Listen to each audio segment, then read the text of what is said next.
Hello, welcome to AI in Action. My name is Mari, and I'm here with my husband Jim, and it is Sunday, and we're going to sit here and talk about artificial intelligence. But actually, this evening, we're going to talk about the Consumer Electronics Show, which I hear that we are going to that next year.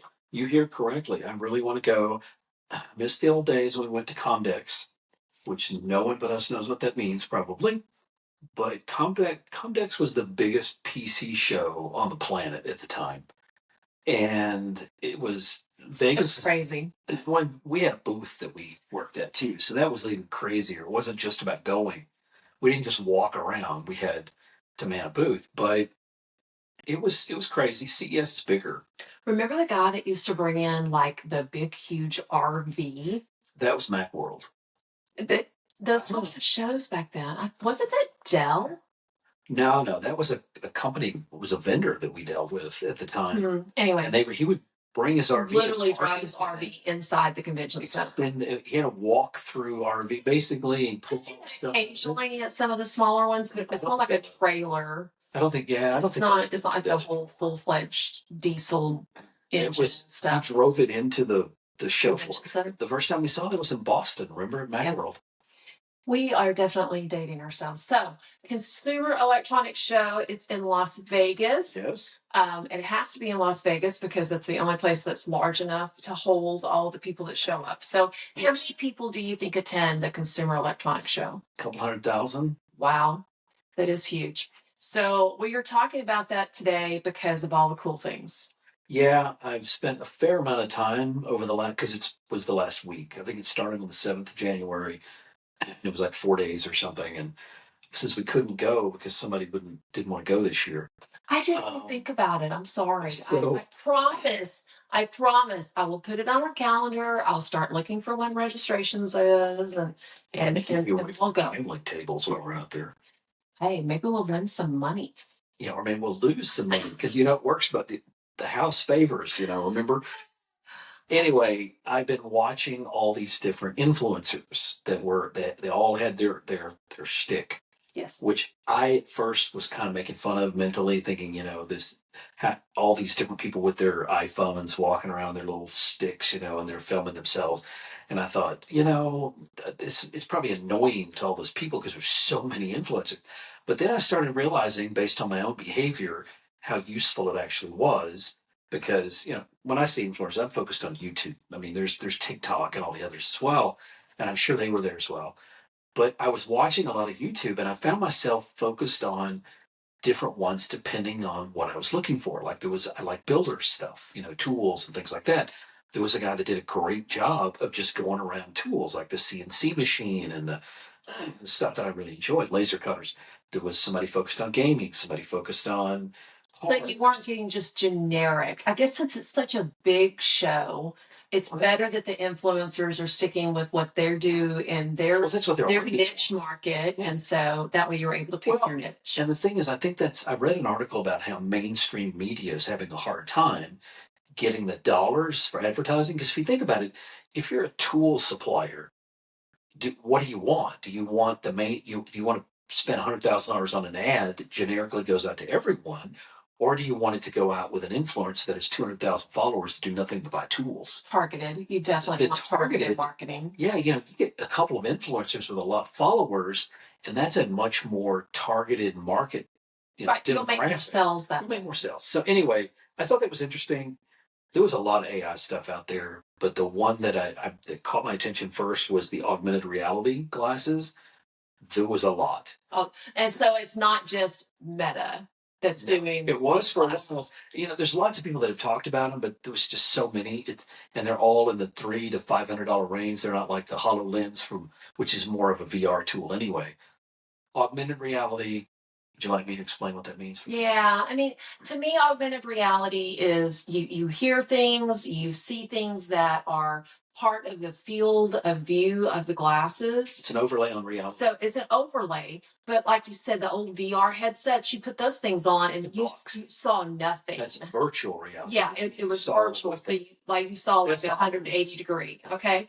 Versus this, you see where you're going, you see where you're stepping, you wear them while you're driving. And you're supposed to wear while you're driving. Oh, You know, people are going to, but they're not supposed to. You're not supposed to put your mascara on while you're driving. Also, supposed to talk on your cell phone. Or, yeah. So anyway, there was a lot of them. And they're affordable now. And it reminded me of that article. It was a video that was posted on LinkedIn by a guy that I follow. He's a teacher at a high school, and he basically said that, okay, they're in our classrooms. Kids are wearing them. Now that it's not all just the one brand name, it's harder and harder for teachers. Honestly, high school teachers haven't even thought about it. The guy was like, I would not have known that the glasses that this kid had on. Well, they look like yours. They look like just basic everyday reading glasses. Yeah. Ray-Ban makes the Meta ones. Right. And you can get prescription lenses in them now. Okay. And so if I'm a student and I'm going to spend $500 on prescription glasses anyway, I'm going to get the augmented one. And then I'm going to sit there. And the guy said what this kid had done was he was like talking to himself while they were doing a chemistry packet, which it wasn't a test. It was just a work packet, which, as an administrator, don't get me started on packets. But anyway, the kid was talking to himself, like reading the questions out loud. But in reality, he was reading the questions out loud to the AI. In his ear, and the AI was, wasn't in his ear. It's just it's his ear. What it is they put them in the glasses where it hooks over your ear. The bone conduction. Such a bone, and the teacher said he couldn't hear him. Yeah, he couldn't hear it talking to the kid. Yeah, no one knew. We tell people all the time, if you don't put this stuff in your policies, you're not going to have a leg to stand on because people are going to buy these. I'm gonna do a plug real quick. We are partnering again with Fried Tech. And we are going to be doing training into school districts specifically for school board members and superintendents, assistant superintendents. What we'll do is we'll take your school policy. Before we get there, we'll go through all the school policy. We will pinpoint this is where AI needs to be mentioned. This is where AI needs to be mentioned. This is where AI needs to be mentioned. And types of AI. And types of AI. And the reason that we're doing this is because a lot of these school systems are putting the policies in there now, but they're putting things based on yesterday's AI. Whereas me being the educator, you being the engineer, we tend to look a little bit more into the future of where this AI has the potential of going, versus an attorney tends to, think about it as precedent. What happened yesterday. And that's what happened with ours when we gave them the policy we wrote. It was a great policy. And the attorneys pulled it out and put a one-sentence thing in there that covers nothing. Right. So, yes, I enjoyed all the augmented reality. I will be buying one because you can also listen to music, and that's going to be my excuse. I don't think it will make me sick. The overlay is going to mess with your equilibrium, I think. Yeah, I already have, you already have a little off. You already have well, that's a different discussion. But you already have that inner ear problem, which makes them even more off. Yeah, exactly. So AI was in everything, but there was a couple of cases that I found that I thought you'd find interesting. One of them was a little $300 professional grade sticker printer. I might have to look at that because we're going to the TCA conference in the first week of February. I'm ordering stickers, custom stickers, because teachers love stickers. I love stickers. I mean, I've got them all over my laptop, all over my water bottles, all that good stuff. But having something like that on your school laptop. It's in our handbook not to stick stickers on your school device. I figure since I'm the network administrator, I'll break the policy. I've got the goo gone. I can get it off. So these stickers, $300, and you said that was like $40 for the material. Yeah. And so they'll do like 1,000 stickers. That's what I think. Yes. Definitely something I might invest in, or I should say AI education professionals might invest in. Yeah, I think you would enjoy having it. I can't remember the name of the company though. I need to get that back for you. I also thought about you. Again, this is pseudo AI, but it's so funny that you're thinking about me because every time I walked into the kitchen, okay, for you guys listening or watching, we have a galley style kitchen. And we had it completely remodeled, but it's still a galley style kitchen. But I was so excited because I gained all of this countertop space. He's not taking up all the counter space. Jim stands in the kitchen with his computer open over on one side of that kitchen. And every time I walked in for the last week, he had a YouTube video playing, watching the CES stuff.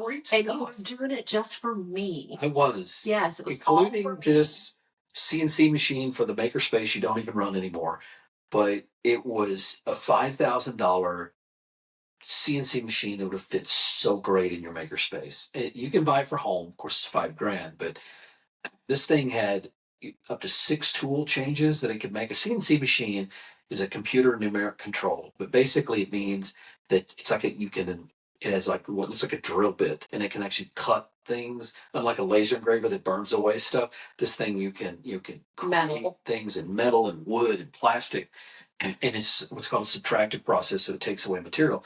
But this thing was not only could it change out tools, but you take the back off.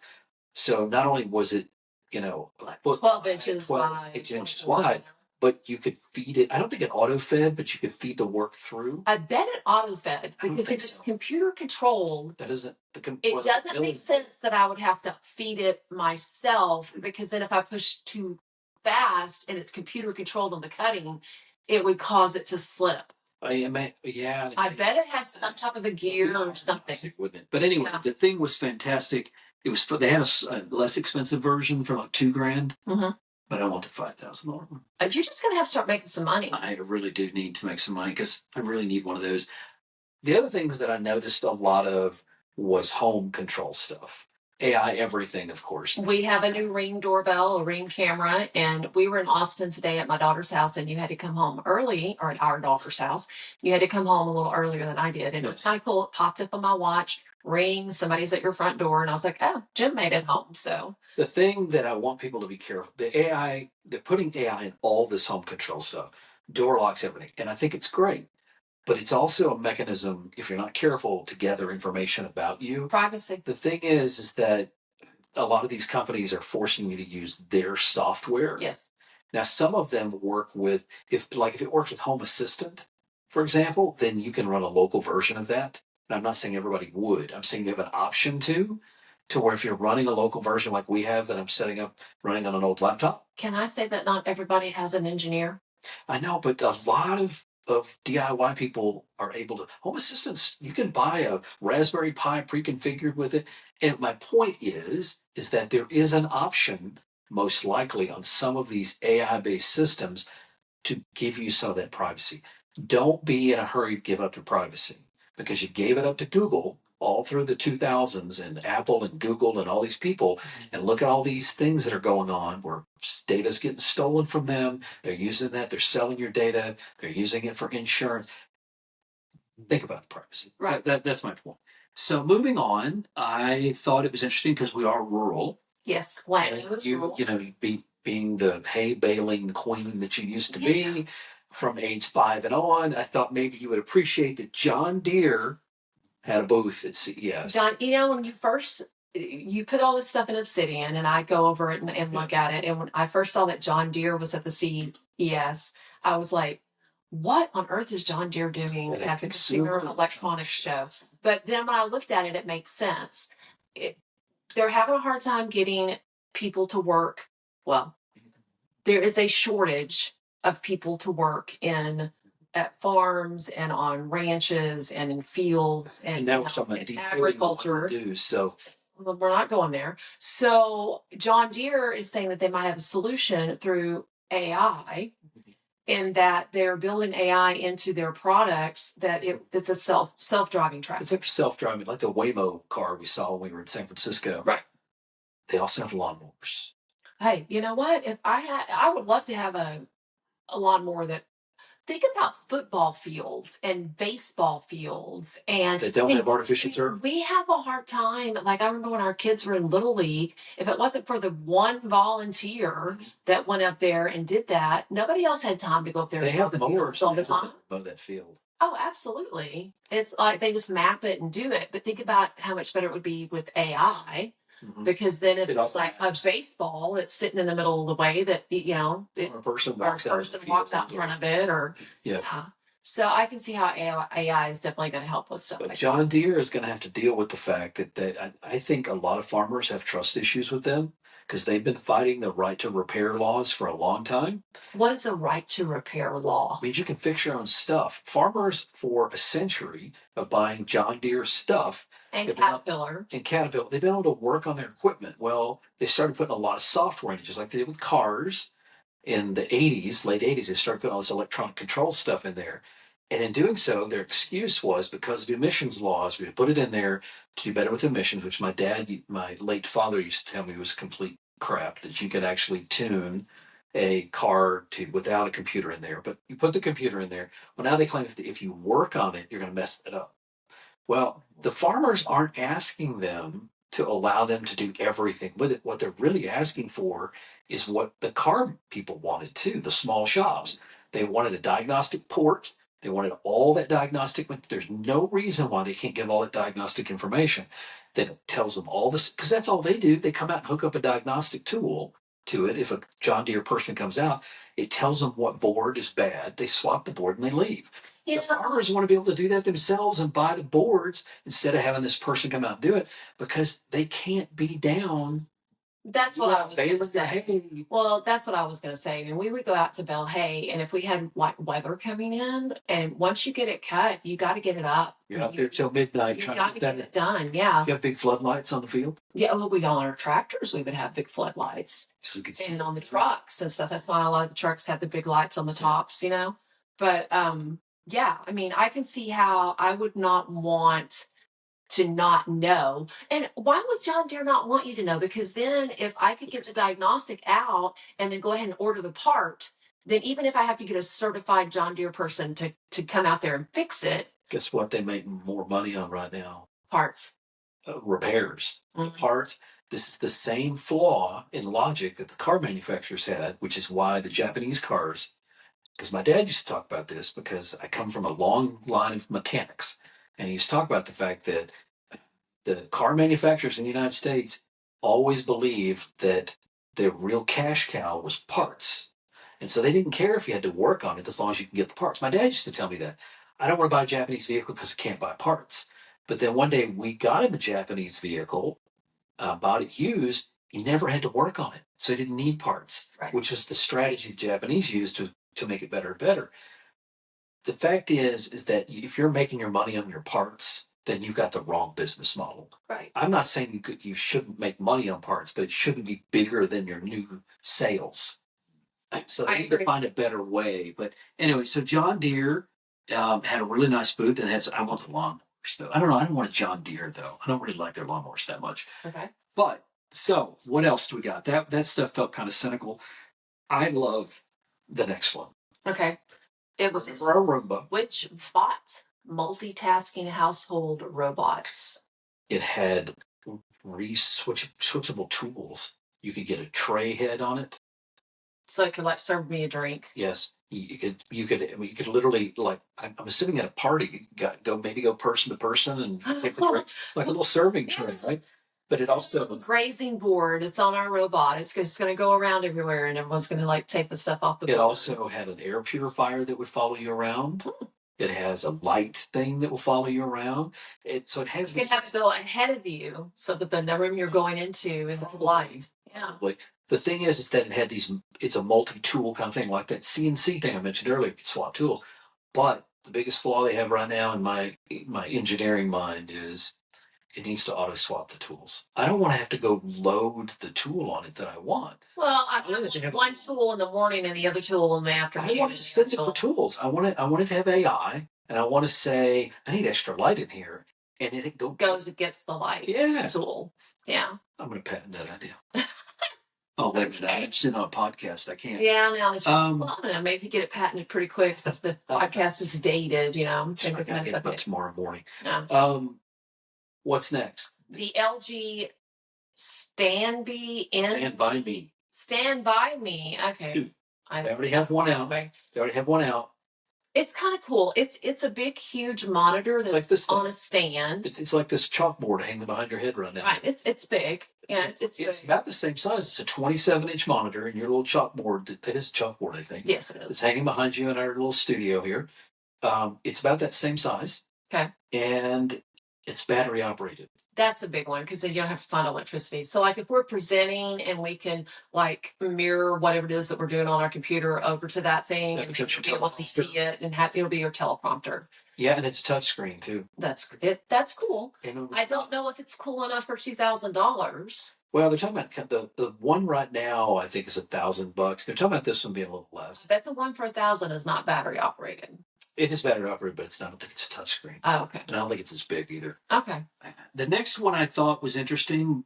Not only as AI, but our kids talk about it all the time. I've never seen the attraction. Air fryers.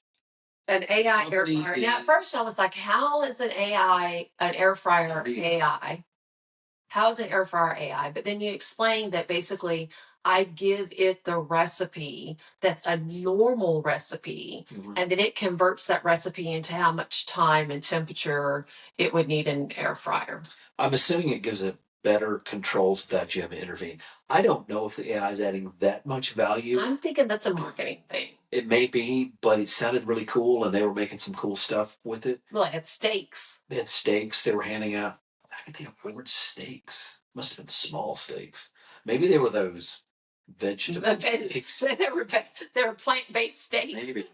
But, I knew how much. The company's called Dreo, D-R-E-O, and it looked pretty cool, but I don't actually know how much it was costing. Now, the next one I thought was interesting. It's an AI tablet. What I liked about it is it's $250. Yeah. A Chromebook is about $300 now. Yeah. A little bit more than $300. The thing about this one was, and I think it was targeted toward homeschool people. I don't really know that it was targeted towards schools. It seemed like a one device. Like a one-off? But it looked like it's probably some kind of Android tablet that they've done some customizations on because it looked like about one of those. But it's made by a company called Think Academy, and it's a Think Powell, and it supposedly you can like lay your homework in front. It's got this little mirror attachment that you hook over the camera, and I think it can see I don't know what that mirror does. I think it was a reflection. Maybe it helped it see the reflection of the piece of paper you have in front of it. Well, I would think actually, depending on the camera, because I know like whenever the camera was at the top. But when I am looking at a camera, the stuff that is in the camera is mirrored. Unless I have a certain setting that I flip the camera to where it's not mirrored. So if I have a reflection in a mirror that it's looking at, then it's not having to read things backwards. Yeah, and if it's looking at the screen, maybe it also helps it invert the screen. I really don't know. It was a cool little attachment. The main thing is it had an AI built in. They call it AI Genius Tutor that's supposed to help you with whatever homework you're working on. Okay. And for $250, if it actually works, the only thing that I'm concerned about is AI doesn't do some things very well. Not yet. I mean, it's improving all the time. As people tell when you talk to you. The AI you're using, Ethan Mollick, the AI you're using is the worst AI you will ever use. The one that you're currently using is the worst one you'll ever use. It's better every day. So it seemed like an interesting thing maybe for parents to buy to get the help. It was 4th through 9th grade, so it's going to have to help you with some of the more.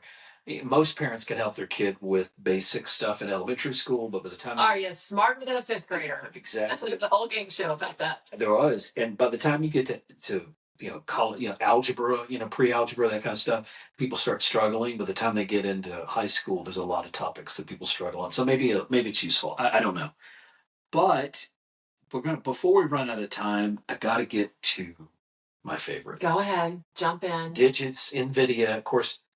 We own a little bit of Nvidia stock, so I'm not pushing Nvidia. Very little Nvidia stock. But Nvidia is, in AI, they're the king. Yeah. I mean, they're a $3 trillion company. If you believe AI is going to continue to grow, which I do, they're at the forefront. If you can afford the stock, go ahead and buy it. Just for their hardware, but they've got a software stack they've been working on for a decade, long before large language models came out. They're so far ahead of everybody else, I'm not sure anybody's ever going to catch up. But the problem is right now, if you wanted to get you can get a like we've got for Agnes at school, a consumer grade GPU card, and you can run a fairly decent model on it. I'll explain that in a second. This new system has it's a petaflop. A petaflop? Petaflop. It's not like, I'm sorry. It's not pita bread. It's not like pita bread. It's PETA, not pita. Oh my gosh. Okay, explain it. Flop is a floating point operation per second, which basically is doing floating point math. Well, integer math is easy on a CPU, but Floating point math is terrible. Think of floating point as 1.1 plus 1.2, that's floating point math. Okay. 1 plus 2, that's integer math. When you're doing floating point math, you have to use a GPU because CPUs are terrible at it. So they use the GPUs, but to give you a basic idea of what a petaflop is, so it's a measure of how fast it can do this complex math, which what do you use that for? Well, graphics, all that graphics stuff. If you're doing your video games, you don't have a GPU, you can't hardly play them. No, yeah. And the other thing it does really well is artificial intelligence. There's some other stuff that GPUs are required for, but those are the two big ones. A typical CPU can do a few gigaflops, which is billions of operations per second. Okay.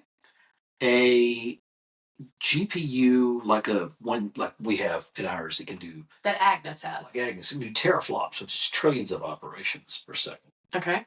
But when you start getting into this new machine, it's 100,000 times faster than a CPU at floating point math. And 100 times faster. And it's 100 times faster than the best GPU out there right now. 100 times faster. That doesn't sound like much, but that's a big jump. Well, I mean, that's a big jump. What is a petaflop? Well, it's 10 to the 15th power, I believe, flops. Okay. That's a big number. Okay. Per second. And tell us why you're really excited. I'm excited because this machine, it's running a Linux Ubuntu derivative, and it's for $3,000.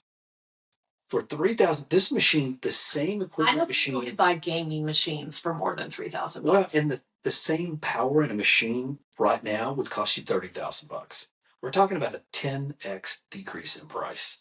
Now, they won't let you can chain two of them together. They're not stupid because they sell high-end stuff. This is based on one of their high-end GPUs. So they're not dumb, but you can only chain up to two of them together. But that's still two. And it has massive amounts of memory. So you can run the thing is when you do what we're trying to do with Agnes is what I call, it's a hybrid system, which most businesses now, for the longest time, everybody's pushing everything into the cloud. A lot of people are bringing some of it back now for costs, for security. Security's a big one because all these leaks that keep happening, these hacks keep happening. But it's also for cost management as well because the cloud costs have gotten out of control. So they bring what they use as a hybrid. Agnes right now is hybrid because we use OpenAI's, we use some of the big models in the cloud, but some of the local stuff like speech to text, which we're integrating into the classroom soon, where the teachers they can talk to it and it'll translate in other languages, but it'll also transcribe it so then it can control the machine, all that stuff. To do that stuff locally gives you better responsiveness. Mm-hmm. You've used the voice interaction with ChatGPT before, and when you use it, if there's a little bit of lag, it starts getting to the point. Sometimes it just gives up. Right. But if you're doing it locally, like we're doing in our network, then you don't have that problem, and that's really important for voice. So you've got cost, and I can only run models on the system we have now that are fairly low-end models. They're the smaller language models, they're not the large language models. This machine will allow me to run 10 times larger models, which means they're much, much better locally. So Agnes is going to grow from her water-cooled gaming box to this. When we roll it out district-wide, if we get a good response, because right now we're still piloting it. We've got you like to call it beta, I call it pilot, but we've got a smaller number of teachers because we're kind of getting the wrinkles ironed out of it. As we expand that to the whole district. Well, and we're expanding it in February because AI Ed Pro, AI Education Professionals, is going to be at the TCEA, and we're going to be showcasing Agnes for other districts to look at so they can get in on a lower price point so they can help us pilot beta Agnes. Yeah, we've only got one other school district that we're looking right now, which is where Brett is at. Right. At piloting it. Additional districts. But we're talking about it. We would like to give people the option, but we can't do it. We're going to do that more of our own way. It's going to be our own stuff. We're learning a lot from what we're doing at the school district, but I started all this for Llano ISD. Well, the main reason is because of cost. To me, it's cost. Yes, it's privacy, it's control, it's all that stuff, responsiveness. But the fact that I can give my teachers access, not students, teachers, access to an AI that's is like the best AI out there. Yes. and it only cost me, less than We $15. spent $21 in the last 6 months, and we've had 5 teachers using it almost daily. all the time. And we had one of my techs using it too. Yes. So we have 6 people using it almost All the every time. day. We spent $21 in tokens, and we're using OpenAI's model to do that. But again, there's the three pillars, which we're running out of time. But the 3 pillars for me are responsiveness, cost, privacy. Mm-hmm. Maintainability, if I was going to add a 4th leg to that, would be maintainability. We're doing what we're doing because I want the school district I mean, as an IT director of a school district for the past 20 years, these are the things that I care about.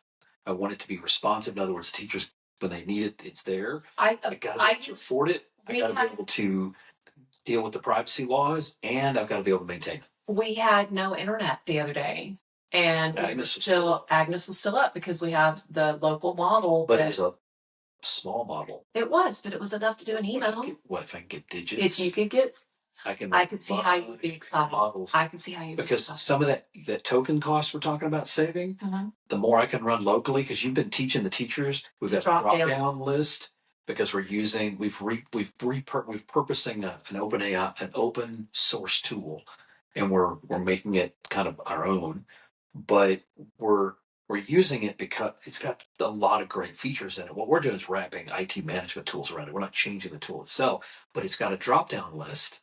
And that drop down list, you're teaching them how to select the models that cost the least. Like, use this model if you don't care about graphics, use this model if you do.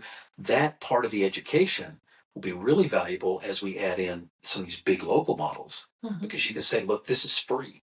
Right. And when we add our token counter that we're adding to it, they can see exactly how much money they already do it. They're like, because right now we have just a mock-up of the token counter. Yes. And it's about halfway. I know. So and occasionally they're like, I wonder how many tokens I have used. Maybe I don't need to be doing this graphic. So anyway, we are out of time. So my name is Mari, and I'm here with my husband, Jim. We are AI education professionals. We are doing this audio, and we're also now doing this video. This is our second video. And yes, I still hate being on camera. Can we do one of those things where people send us money so I can afford this digits thing? What do you call that? Just do a GoFundMe. Just GoFundMe for Jim's $3,000 Nvidia box. I fund my digits box. There you go, $3,000. It's a good purpose. Next time, I believe we're going to have a guest on. We're going to have the founder of CopyLeaks is going to be on. I have a lot of questions. Yeah, I have a lot of questions too. So that's going to be next Sunday. We hope that you guys have a marvelous rest of the week.